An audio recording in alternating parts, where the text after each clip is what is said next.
नमस्कार, आदाब। Crime petrol the burning cases श्रृंखला के आज के एपिसोड में आप सबका स्वागत है।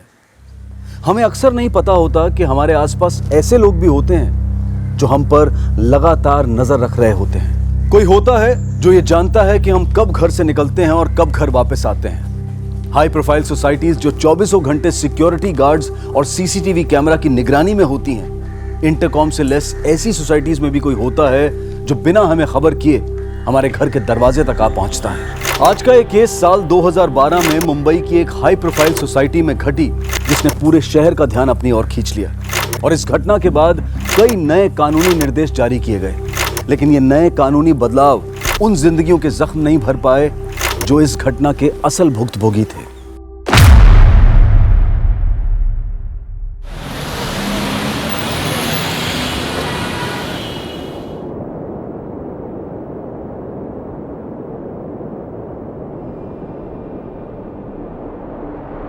सांसें हम सबको मिलती हैं पापा।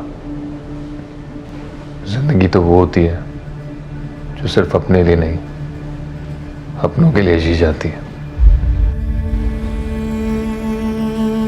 जाना सबको खाली हाथ ही होता है, पर जो अपनों के लिए कुछ काम करके जाता है, संतुष्टि उसे ही मिलती है। अब ऐसी बातें क्यों कर रहे हो अभी? क्योंकि मैं भी किसी को कुछ नहीं दे पाया पापा, ना आपको, ना माँ को, ना पियाली को।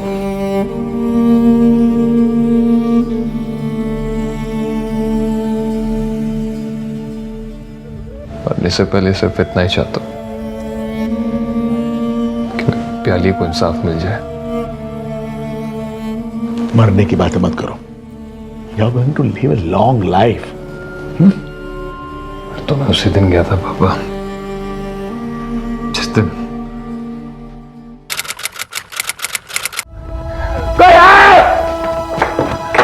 कोई दरवाजा खोलिए प्लीज। खोलो प्लीज। कोई है? कोई है?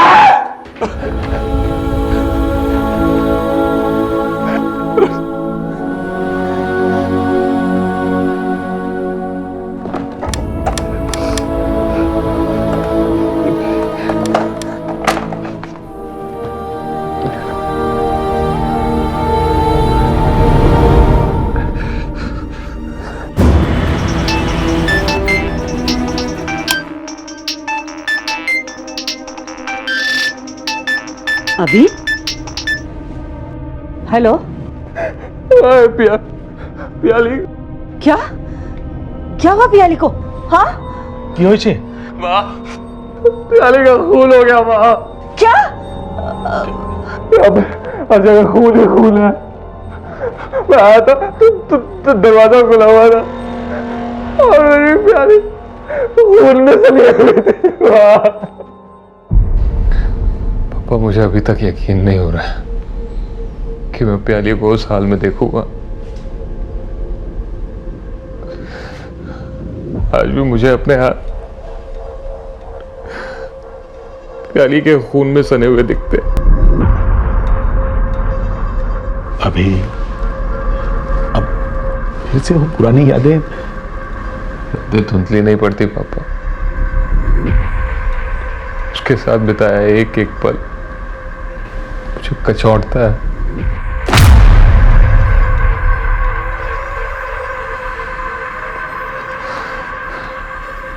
और ये सच की प्याली की उस नियति का जिम्मेदार मैं हूं।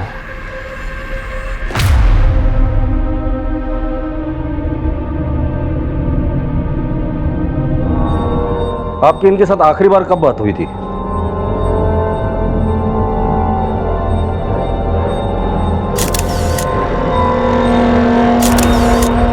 आपकी इनके साथ आखिरी बार कब बात हुई थी?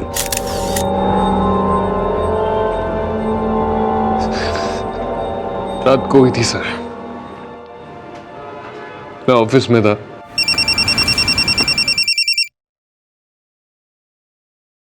हेलो। सॉरी यार प्याली, काम के चक्कर में तुम्हें कॉल करने भूल गया मैं। कोई बात नहीं अभी, लेकिन तुम घर कब आ रहे हो बताओ? कुछ नहीं कह सकता, काम बहुत है यार, शायद सुबह ही मिले। सुबह? नहीं यार अभी प्लीज, तुम्हें पता ना मुझे तुम्हारे बिना नींद नहीं आती, फिर मुझे पूरी रात जागना पड़ेगा। एक काम करो ना तुम, हाँ टीवी ऑन करके सो जाओ। लो अब कैसे ऑन रखूं टीवी? लाइट ही चली गई। क्या? या एक सेकेंड, अभी लेट मी चेक। लाइट तो दिख रही है सब, क्या सिर्फ हमारे फ्लैट की लाइट गई है अभी? अच्छा एक काम करो, वो सिक्योरिटी गार्ड को कॉल करो, वो इलेक्ट्रिशियन को ले आएगा। हाँ मैं वो सब देख लूंगी, बस तुम अपना फोन बिजी मत रखना। I will call you, okay? फिर मुझे दोबारा फोन आया। हाँ अभी, हाँ इलेक्ट्रिशियन आया था और उसने अभी सिर्फ एक टेम्परेरी अरेंजमेंट किया है। उसने कहा है कि मैं सिर्फ अपने कमरे का पंखा और एक लाइट चला सकती हूँ और बाकी वो सुबह आके चेक करेगा। चलो ठीक है, बाकी मैं सुबह ठीक करा लूंगा, अभी तुम सो जाओ। Good night. फिर मैं सुबह 5 बजे के करीब घर आया।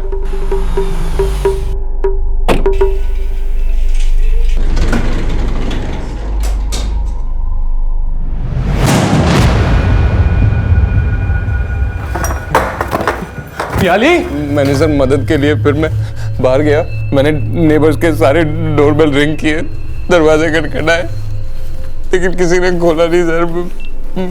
मैं दोबारा आया।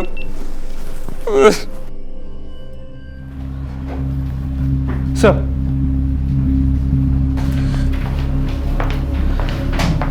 दरवाजे पे कोई भी फोर्स्ड एंट्री का निशान नहीं है, लैच भी इंटैक्ट है। मतलब जिसने भी ये किया है या तो वो पियाली को जानता था या फिर उसके पास घर की चाबी थी। इसके अलावा पड़ोसियों से बात की, किसी ने भी बेल की आवाज़ नहीं सुनी और उन्होंने ये भी बताया कि अभिजीत और पियाली की शादी भी नहीं हुई थी।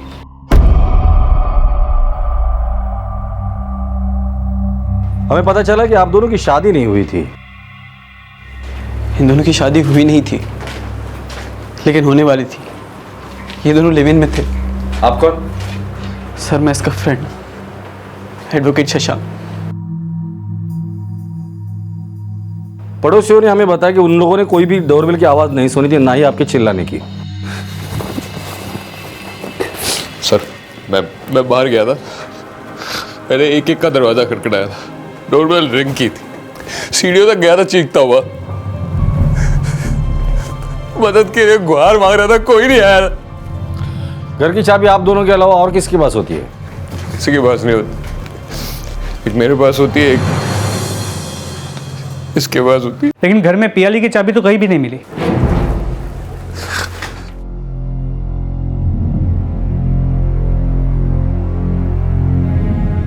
आपके डोरबेल पे और दरवाजे पर खून के निशान हैं। इसका मतलब अभिजीत सच कह रहा था कि उसने दरवाजा खटखटाया था। सर हमारी एसी बहुत पुरानी है और आवाज़ भी बहुत करती है और हमें पता ही नहीं चला कि दरवाजे पे कौन कौन आते हैं, कौन कौन खटखटाते हैं। और हाँ, रोज़ की तरह जब मैं 6:30 बजे उठा और दरवाज़ा खोला तो पता चला कि अभिजीत ने बताया था कि इलेक्ट्रिशियन 2 बार आया था। तो इलेक्ट्रिशियन और सिक्योरिटी गार्ड दोनों से पूछताछ करो और इस अभिजीत के ऑफिस में पता करो ये वाकई ऑफिस में था और निकला कितने बजे। इसके कॉल रिकॉर्ड निकालो, बिल्डिंग का सीसीटीवी फुटेज है वो भी चेक करो। जनरली लिव इन में रहने वाले कपल्स के साथ ये प्रॉब्लम काफ़ी बार होती है। इस अभिजीत को पुलिस स्टेशन बुला लो। सर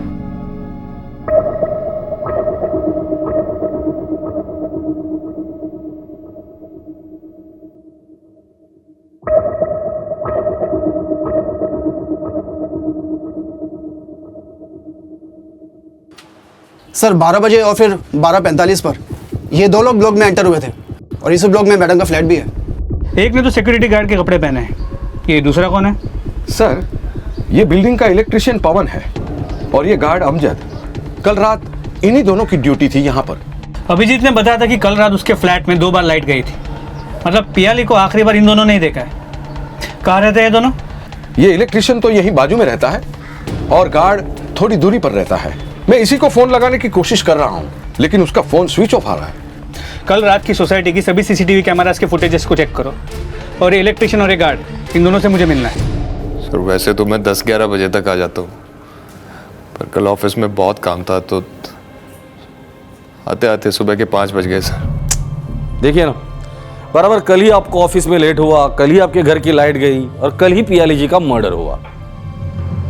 बड़ा अजीब इत्तेफाक है नहीं? कल रात तुम अभिजीत के घर 2 बार गए थे, फिर भी उसके घर की लाइट ठीक नहीं हुई। क्यों साहब कल मेन लाइन में कोई प्रॉब्लम था और 2 बार लाइट भी गया था साहब। जब दूसरी बार लाइट गया था तो मैंने मैडम को पंखा चालू करके दिया था। मैडम आपका मीटर बार बार ट्रिप कर रहे हैं। अब एक काम कीजिएगा, अपने घर के हाई वोल्टेज ऑन मत करिए। ज़्यादा प्रॉब्लम है तो बस एक काम कीजिएगा, अपने बेडरूम का पंखा या बल्ब ये रात को ऑन कर सकते हैं बस। मैंने मैडम को कहा था मैं सुबह के कनेक्शन ठीक करेगा, फिर मैं वहाँ से चला गया। उसके बाद क्या हुआ मुझे कुछ नहीं पता, सच्ची बोलता साहब। मेरी गलती है सर। जब प्याली का फोन आया था कि घर में लाइट नहीं है तो मुझे कहना चाहिए था कि घर पे किसी फ्रेंड को बुला ले या उसके घर चली जाए।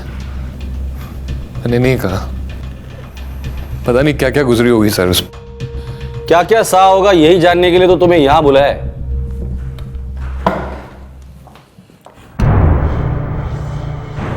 क्राइम सीन के साथ छेड़खानी नहीं करते, ये तो पता ही होगा तुम्हें।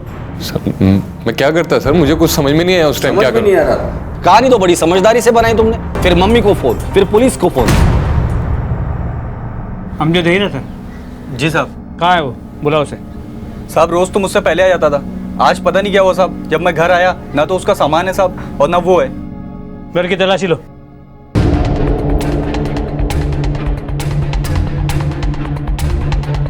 हाँ सर, ये नाइट ड्यूटी वाला गार्ड अमजद अपने घर से सामान लेके भाग गया है। एक काम करो, जिस सिक्योरिटी एजेंसी ने उसे रिक्रूट किया था ना, वहां जाके उसके डिटेल निकालो और उसका मोबाइल ट्रैकिंग पे डाल दो। जी सर। सर मैंने अभिजीत के बारे में उसके दोस्तों और पड़ोसी से पता किया है। अभिजीत और प्याली में काफी प्यार था और वो जल्दी शादी करने वाले थे। अंगेज थे दोनों। प्यार को नफरत में बदलने देर नहीं लगती, हम लोग तो कई केसेस में देखा है। पर शिंदे, ये मत भूलो कि अभिजीत एक कानून के सारे पैतरे जानता है। वो सिक्योरिटी गार्ड भी गायब है, तो हो सकता है कि अभिजीत ने उस सिक्योरिटी गार्ड के साथ मिलकर ये काम किया हो। इस अभिजीत के कॉल रिकॉर्ड्स निकालो, पता करो अमजद के साथ इसका कॉन्वर्सेशन हुआ है या नहीं। और ये अभिजीत, कल की उसकी सारी डिटेल इंफॉर्मेशन मुझे चाहिए। Sir Srinagar Jammu and Kashmir. और आगे? मेरे पास इतना ही है सर। श्रीनगर जम्मू एंड कश्मीर? सिर्फ श्रीनगर जम्मू एंड कश्मीर किसी का एड्रेस कैसे हो सकता है? तुम्हारी एजेंसी का तो लाइसेंस रद्द कर देना चाहिए। एक गार्ड को बिना किसी डॉक्यूमेंट, बिना किसी आइडेंटिटी प्रूफ तुम दूसरों की सिक्योरिटी के लिए कैसे भेज सकते हो? 8-10 दिन लॉकअप में रहोगे ना, तब पता चलेगा। सॉरी सर, मेरे पास उसका एक फोटो है सर। दीजिए। ये अमजद है? जी सर।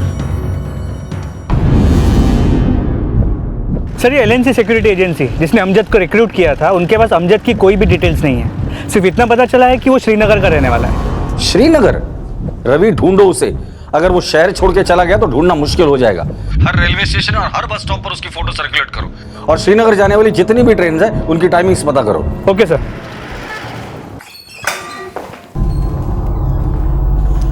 तो तुम और प्याली शादी करने वाले थे? जी, बहुत जल्द।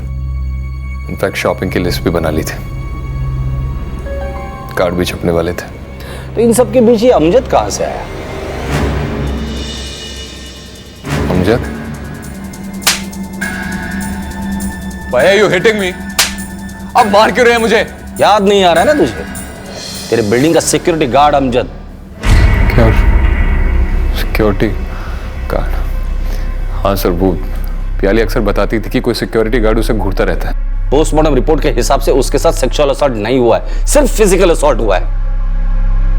तूने सुपारी दी थी ना उसे? मैं किसी को सुपारी क्यों दूंगा? She was my life। उसकी लाइफ क्यों खत्म कर दी तूने? हाँ, तूने ही सुपारी दी थी ना अमजद को। 16 बार स्टैप किया उसे। चल बता, कहां भगा के रखा है उसे? बोल अमजद कहां है? सर मैंने अभिजीत के ऑफिस से पता किया। वो सुबह 5 बजे ऑफिस से निकला और एक फ्रेंड को घर पे ड्रॉप किया, फिर घर पहुंचा। सर मैंने अभिजीत के कॉल रिकॉर्ड भी चेक किया। उसने सिर्फ ऑफिस में और प्याली से बात की। एक कॉल माँ को गया था सुबह, उसके अलावा उसकी किसी से बात नहीं हुई। सर अमजद गार्ड से उसकी बात कभी नहीं हुई। ठीक है, जाओ तुम। Okay sir.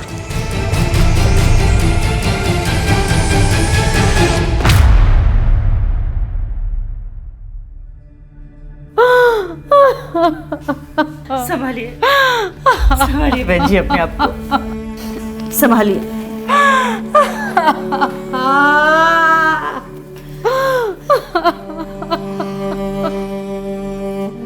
डॉक्टर ने कहा है कि वो पियाली की बॉडी 2 घंटे के बाद हमें सौंप देंगे। 16 बार स्टैब किया उसने मेरी पियाली को। ऐसी क्या दुश्मनी थी उसके साथ?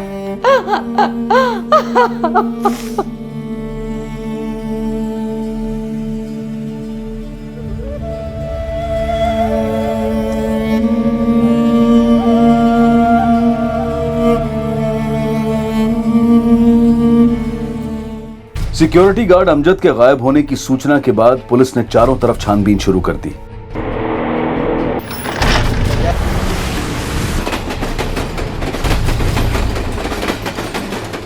और मुंबई पुलिस ने अमजद को जल्द ही बोरीवली स्टेशन से गिरफ्तार कर लिया, जहां से वो कश्मीर भागने की फिराक में था।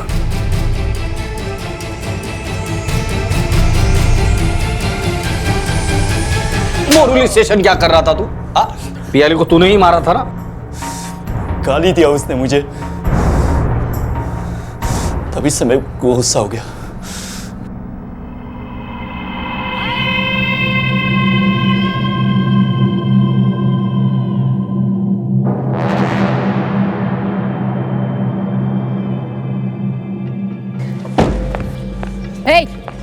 क्या घूर रहे हो तुम?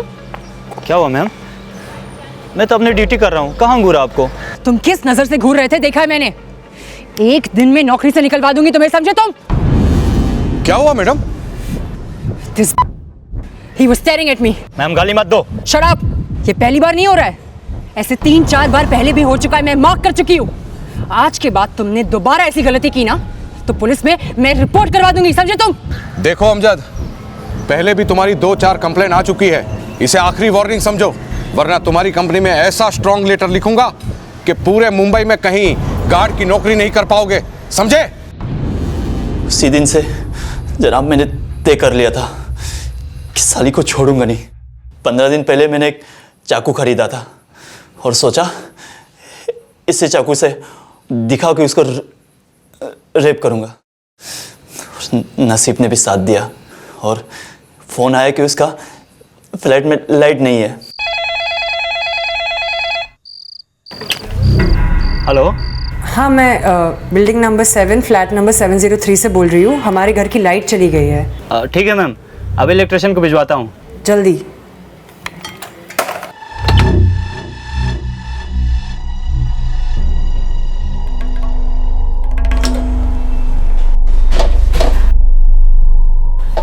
भाई जल्दी करना। कर रहा हूँ पापा। साहब नहीं आया अभी तक? नहीं, वो सुबह आएंगे। अब चेक कीजिए मैम। फिर से ट्रिप तो नहीं होगी ना? अरे मैम टेंशन मत लीजिए, मैंने सब ठीक कर दिया, कोई प्रॉब्लम मुझे कॉल कर देना आप।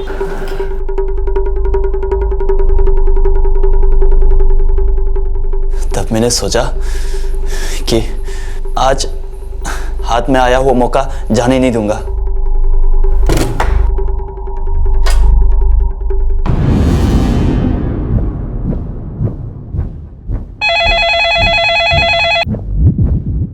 अरे वो इलेक्ट्रिशियन चला गया क्या?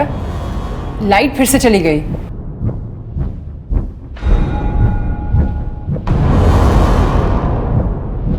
मैडम मैंने पूरा मीटर चेक कर लिया है, मुझे नहीं लगता यहाँ कोई फॉल्ट है। मुझे लगता है नीचे जाके मेन मीटर चेक करना पड़ेगा।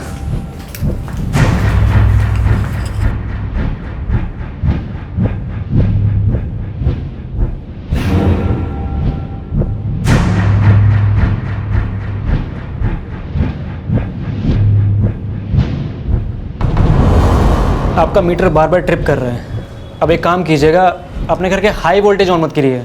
ज़्यादा प्रॉब्लम है तो बस एक काम कीजिएगा, अपने बेडरूम का पंखा या बल्ब ये रात को ऑन कर सकते हैं। बस मॉर्निंग में आऊँगा और सब ठीक कर जाऊँगा, आप टेंशन मत लीजिए।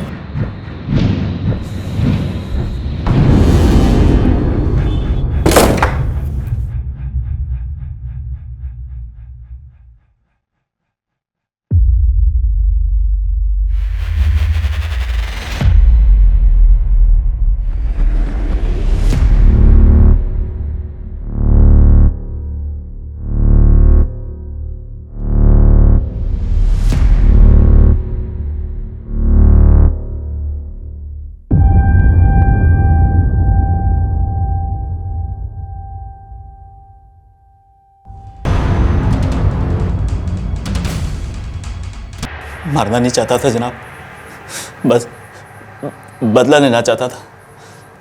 सिर्फ एक बार सबक सिखाना था। अब जिंदगी भर जेल में सड़ते सड़ते अपना सबक सीख लेना तुम।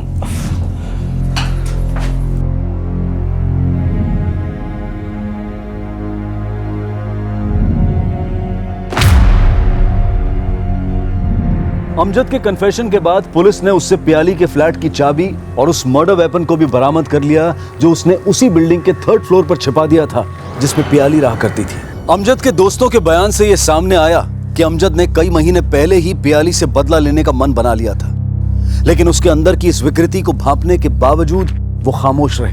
अमजद ने अपने बयान में कहा कि पियाली ने खुद उसे इस अपराध के लिए उकसाया था, जबकि सच तो यह है कि उसकी विकृत मानसिकता को आंकने के बाद भी पियाली ने सावधानी नहीं बरती और उसके अपराध का शिकार हो गई। अमजद तो अपराधी है ही, लेकिन उसके साथ साथ बिल्डिंग के मेंबर्स और वो सिक्योरिटी एजेंसी भी अपराधी है, जिनके पास अमजद के नेटिव प्लेस से जुड़ा कोई भी डॉक्यूमेंट नहीं था। साल 2012 में हुए इस केस ने ये सवाल खड़े किए कि जिन लोगों को हम अपनी बिल्डिंग, अपनी सोसाइटी, अपने ऑफिसेस की सुरक्षा के लिए अपॉइंट करते हैं, अगर वो ही हमारी सुरक्षा के लिए खतरा बन जाएं, तो फिर विश्वास किस पर किया जाए। और तब ये कानूनी निर्देश जारी किए गए जिसमें सिक्योरिटी गार्ड्स, घरों में काम करने वाली मेड्स, ड्राइवर्स और हेल्पर्स की पुलिस वेरिफिकेशन करवाना हाउसिंग सोसाइटी, सिक्योरिटी एजेंसीज और हाउस ओनर्स के लिए कंपलसरी कर दिया गया, और ऐसा ना करने पर जुर्माने का भी प्रावधान रखा गया। अमजद को सजा सुनाई जा चुकी थी, लेकिन ये केस यहाँ खत्म नहीं हुआ था। इस केस में ऐसे कई और घुमाव आने वाले थे जो पूरी मुंबई पुलिस के लिए एक बड़ी चुनौती बनने वाले थे। यहाँ तक कि मुंबई पुलिस की भूमिका पर भी कई बड़े सवाल खड़े होने वाले थे। लेकिन पियाली की हत्या अभिजीत और उन दोनों के परिवारों की जिंदगी का वो काला अध्याय बनने वाली थी जिसकी कल्पना में पहले एक खुशहाल जिंदगी की कल्पना की गई थी।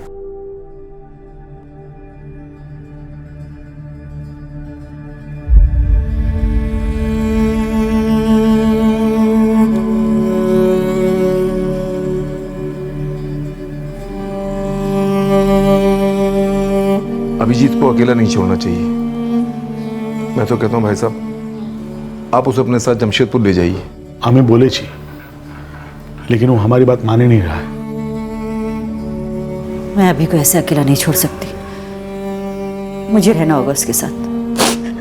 पर घर जाते तो ना बच्चों की बहुत याद आएगी।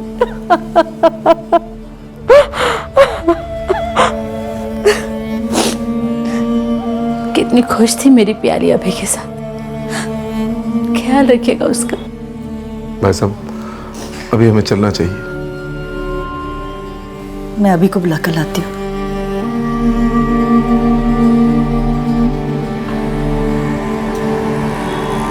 अभी पियाली के माँ बाबा जा रहे हैं, चलो उनसे मिल लो। अभी अभी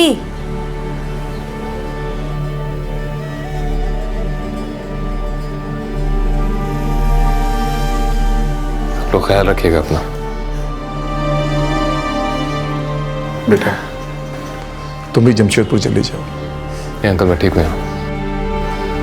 पहली चली गई इसका मतलब ये नहीं है कि कोई नहीं है आपका। मैं हमेशा हूँ आप दोनों के लिए। तुम भी तो हमारे बेटे ही हो, ख्याल रखना अपना।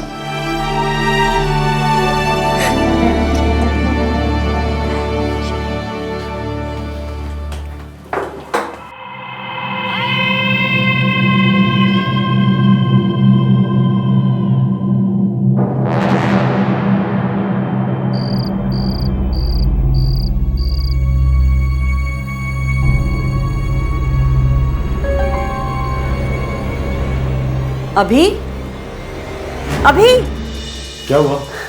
देखिए ना, ये कुछ जवाब नहीं दे रहा है। अभी अभी अभी हाँ पापा। क्या हुआ?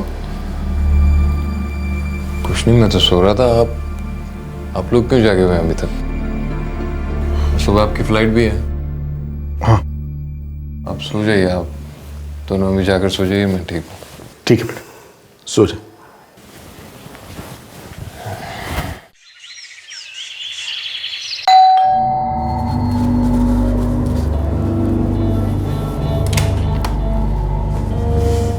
कैसा है?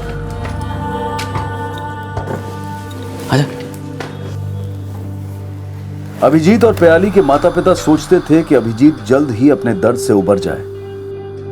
2 महीने बीत चुके थे और बाहर से ऐसा ही लगता था कि अभिजीत के जख्म भरने लगे हैं। लेकिन जब प्याली मर्डर केस की हियरिंग शुरू हुई तो फिर से अभिजीत का दर्द उभरने लगा।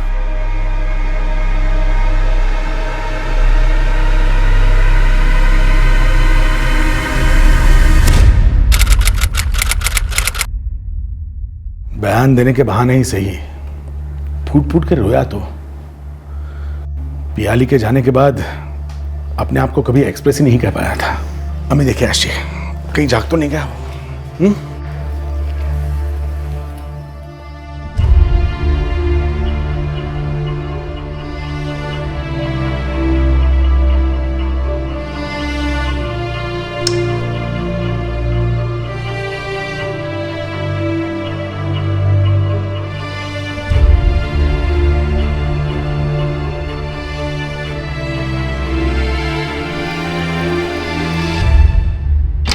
अभी अभी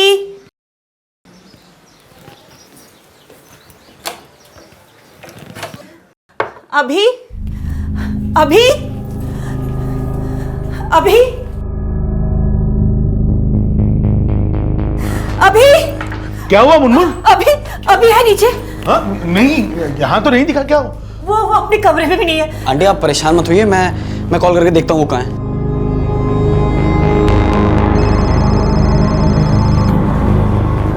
क्या हुआ? घंटी की आवाज शायद ऊपर से आ रही है। आप लोग यहीं रुकिए, मैं देख के आता हूँ 1 मिनट, शायद ऊपर होगा।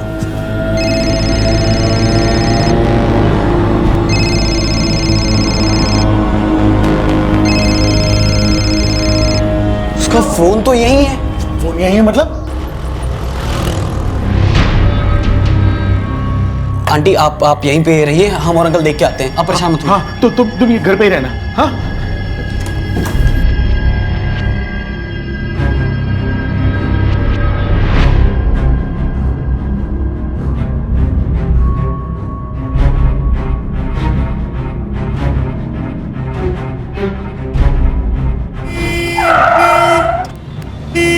साइड से चल, मरेगा क्या?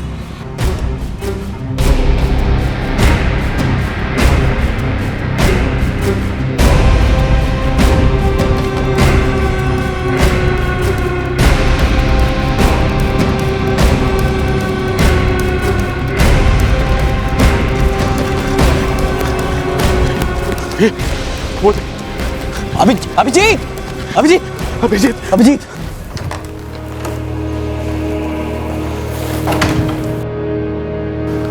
हमने कुछ टेस्ट परफॉर्म किए हैं, ब्रेन में कुछ लेजन्स हैं, उसके बाद कुछ और टेस्ट करने होंगे।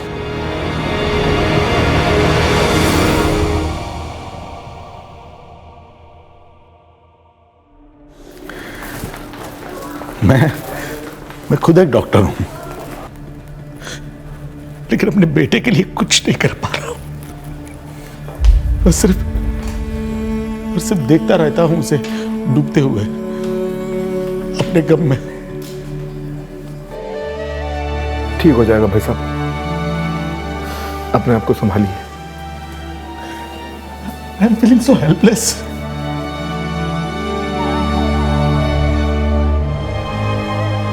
अभिजीत की हालत दिन ब दिन बिगड़ती जा रही थी।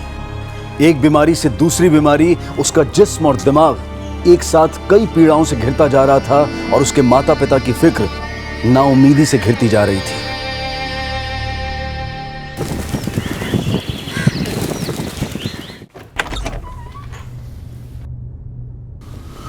आ गए आप लोग? कैसी तबीयत है अब उसकी? बस सो रहा है अभी तक? अरे उसे मन जगह हो गई। सुबह 4 बजे सोया है वो।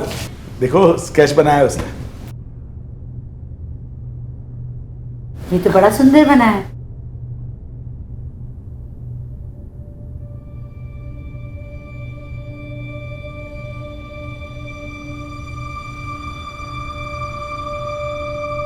अभी डॉक्टर को बुला। मैं बुलाता हूँ। अभी अभी आइए। देखिए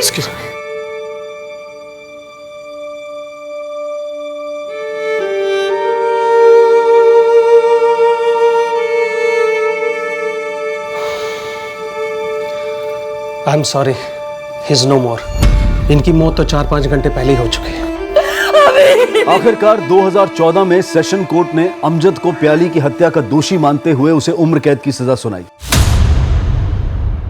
लेकिन प्याली के माता पिता इस फैसले से खुश नहीं थे, क्योंकि वो चाहते थे कि अमजद को सजाए मौत मिले। उस अमजद ने सिर्फ पियाली को नहीं मारा, अभिजीत की मौत का भी वही जिम्मेदार है। मैं, आप दोनों और मुनमुन जो अधमरे से जी रहे हैं, उसके लिए भी वही दरिंदा जिम्मेदार है। उसे तो फांसी होनी ही चाहिए। मैं तो खुद हैरान हूं जजमेंट से भाई साहब। और वो ये कैसे कह सकती है कि जिसकी बेटी को 16 बार चाकुओं से मारा गया हो, रेता गया हो, वो वहशी दरिंदा, उसको फांसी नहीं मिलनी चाहिए। और वो ये कैसे कह सकती है कि ये केस रेयरेस्ट ऑफ रेयर नहीं है। और वो जज बोलती है कि पियाली की पहनावे ने उस वैश्य को उकसाया उसका रेप करने के लिए। This is ridiculous. प्रोसिक्यूशन ने जल्द ही हाईकोर्ट में अपील की और कोर्ट से मांग की कि अमजद को सजाए मौत दी जाए। लेकिन मार्च 2016 में ही उनकी उम्मीद खत्म हो गई, जब अमजद को पुणे की जेल से परोल मिल गई। और अमजद इतना शातिर अपराधी था कि वो परोल जंप करके गायब होने वाला था। कश्मीर? सर, आप जानते हैं कि कश्मीर के हालात कैसे हैं? उसको वहां से पकड़ के लाना कितना मुश्किल है। आपको क्या लगता है वहां की गवर्नमेंट उसे ढूंढने में आपकी मदद करेगी? हम पर भरोसा रखिए, वो आदमी ज्यादा दिन आजाद नहीं रहेगा। I promise you.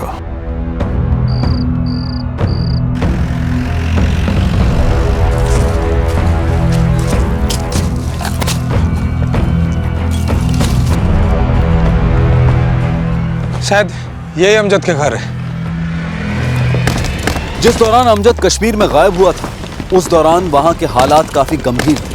और ऐसे माहौल में मुंबई पुलिस के लिए उसे वहां ढूंढना आसान नहीं था। मुंबई पुलिस कई बार वहां से खाली हाथ वापस लौट चुकी थी।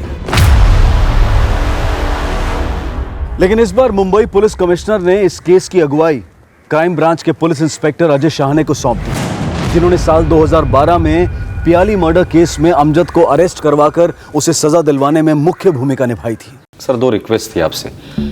इस केस के लिए टीम मैं चुनूंगा, और दूसरी बात, मीडिया को इस केस से दूर रखे, क्योंकि मैं नहीं चाहता कि इस केस से जुड़ी कोई भी बात लीक हो जाए। सबसे पहले मैं ये जानने की कोशिश करूंगा कि अमजद कश्मीर में है या पाकिस्तान में। Do it the way you want to do it. Thank you sir. Santosh, Amjad और तुम एक ही बाराक में थे, सुना तुम दोनों की अच्छी दोस्ती थी। हाँ साहब, अमजद मेरे से हर बात करता था, पर उसे अफसोस नहीं जो किया उसने। जमानत पर बाहर आने के बाद वो भागने वाला है, ऐसा कभी बताया था उसने? एक बार भी नहीं साहब, बस अपनी अम्मी की बातें करता था। तुम्हें क्या लगता है ये भागकर अपने गांव गया होगा या पाकिस्तान? अमजद पाकिस्तान से बहुत नफरत करता है, वो कश्मीर में ही होगा साहब। सर, अगर अमजद कश्मीर में है तो मैं जल्द से जल्द कश्मीर जाना होगा। नहीं रवि, जल्दबाजी नहीं। इसके पहले भी पुलिस ने उसे अरेस्ट करने की कोशिश की थी तो गांव वालों ने उन पर हमला किया था। इसका मतलब अमजद ने गांव वालों को विश्वास दिलाया कि वो बेकसूर है और पुलिस ने उसे फंसाया है। हमें क्राइम ब्रांच की तरह सोचना होगा, एक ऐसा प्लान बनाना होगा जिससे अमजद का बचना मुश्किल ही नहीं, नामुमकिन होगा। यह है बारामुल्ला की घाटी। अमजद यहीं कहीं छुपा है, लेकिन कंफर्म न्यूज नहीं है। हम लोग लोकल पुलिस की मदद नहीं ले सकते, क्योंकि हो सकता है कि उनमें से कोई अमजद को खबर कर दे। हम लोग पुलिस वाले बनकर भी उसके गांव में नहीं जा सकते, क्योंकि पुलिस वाले पर एक बार हमला हो चुका है। तो हमारे पास जो कुछ भी इंफॉर्मेशन है वो सिर्फ इतनी ही इंफॉर्मेशन है। आउटसाइडर बनकर इससे ज्यादा इंफॉर्मेशन हमें नहीं मिल सकती। तो फिर करें क्या? अगर अमजद के गांव में घुसना है तो उन लोगों की तरह हमें दिखना होगा, उन लोगों की तरह बात करनी होगी, उन लोगों की तरह कपड़े पहनने होंगे। सिर्फ कपड़े पहनने से या दाढ़ी बढ़ाने से हम कश्मीरी नहीं हो जाएंगे। उसके लिए हमें कश्मीरी सीखनी होगी। कश्मीरी उतनी आसान भी नहीं है, लेकिन मुश्किल भी नहीं है। कुछ लिंक्स है और वीडियोस है, मैं आप लोगों को भेज रहा हूं, ध्यान से देखिए। कश्मीरी लोग हिंदी किस तरह से बात करते हैं, देखिए।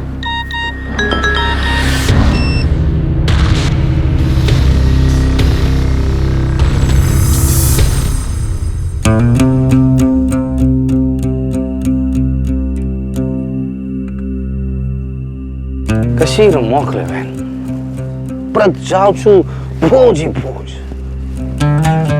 अब कौन कहेगा इसे जन्नत पर की फिरदौस। हम कश्मीरियों का तो जीना मुश्किल हो गया है। फकीर चाय चमो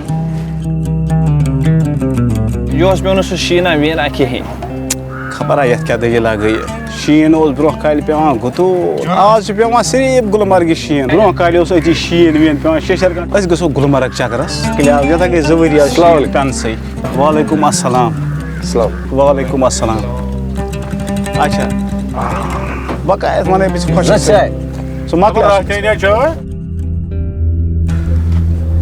तो शुक्रिया बे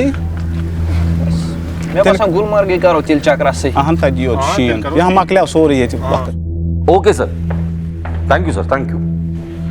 गुड न्यूज है, कमिश्नर साहब के पहचान वाला एक रिटायर्ड कांस्टेबल है निसार खान, 20 साल जम्मू पुलिस में था। वो हमारी मदद करेगा। हमारे लिए वहां वो खबरियों का नेटवर्क खड़ा करने वाला है।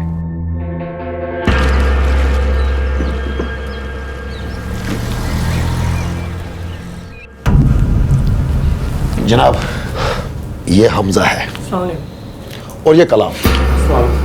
जनाब, ये हमजा जो है ना, ये टूरिस्ट गाइड का काम करता था, लेकिन अभी हालात बुरे हैं, इसलिए इसके पास कोई काम नहीं है। लेकिन उधर की सब खबर रखता है, ये रोज कहाँ आना जाना है इसका। और ये कलाम उधर से सस्ते में कपड़े लाता है और इधर बेचता है। शुक्रिया खान साहब।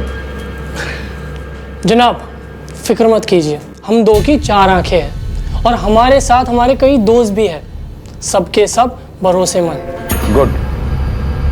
जैसे ही खबरों का नेटवर्क खड़ा हो जाएगा, हमारा काम शुरू हो जाएगा। अमजद मियां, जल्दी मिलते हैं तुझे तेरे शहर में। यह साफ था कि अमजद कश्मीर में ही था और मुंबई क्राइम ब्रांच की टीम उसे पकड़ने के इस मिशन को एक नाटकीय अंजाम देने की स्ट्रैटेजी बना चुकी थी। लेकिन अभी तक उन्हें अमजद से जुड़ी कोई भी इंफॉर्मेशन नहीं मिल पा रही थी, क्योंकि अब अमजद भी अपना हुलिया बदल चुका था।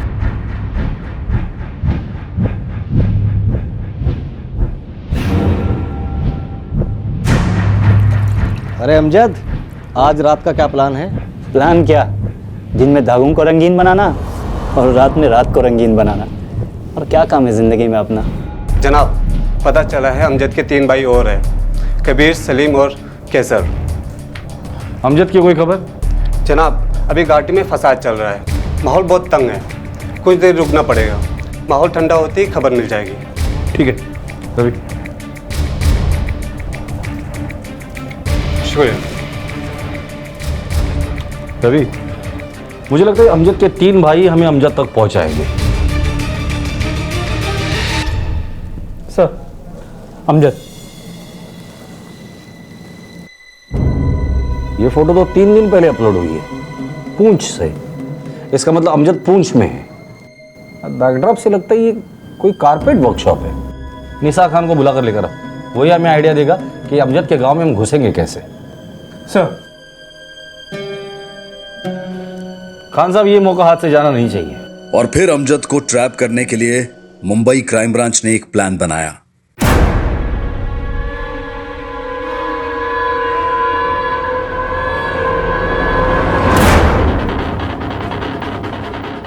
दिल्ली में एक कंपनी है कपड़ों का, उनको कश्मीरी कारपेट बनाने का बहुत बड़ा कॉन्ट्रैक्ट मिला है।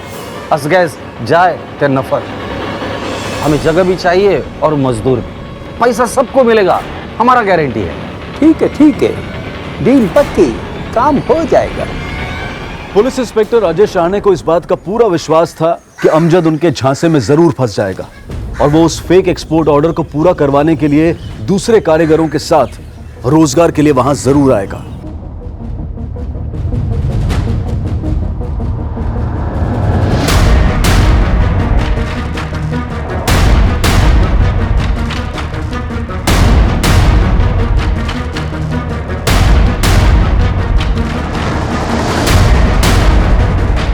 ये दस्तावेज अमजद की पहचान पुख्ता कर रहे थे और अब उसके झूठ की हर गुंजाइश खत्म की जा रही थी। लेकिन क्या पुलिस की ये कोशिश वाकई रंग लाने वाली थी? जनाब, सभी बंदे हाजिर हैं, एक बार आप देख लो।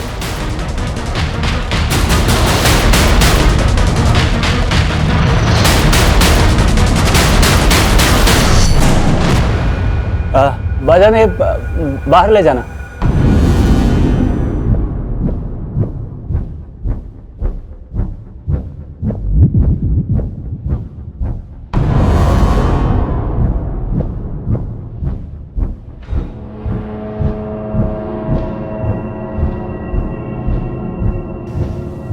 माशाअल्लाह।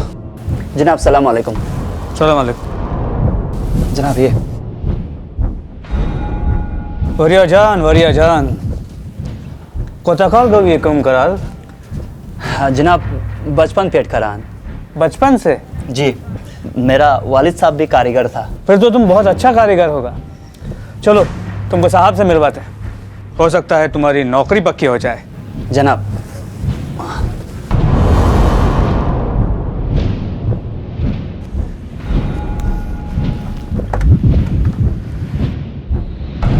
कारीगर हाजिर है जनाब। क्या सफर शुवारी दूर अमजद। साना साहब आप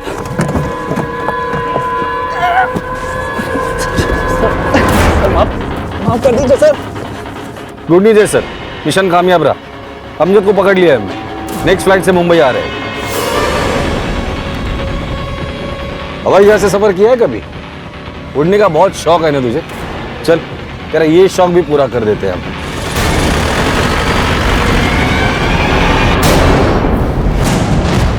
अमजद पकड़ा गया है। भाई साहब, मैंने कहा था ना, हमारे बच्चे को इंसाफ जरूर मिलेगा। अमजद को पुलिस ने गिरफ्तार कर लिया है।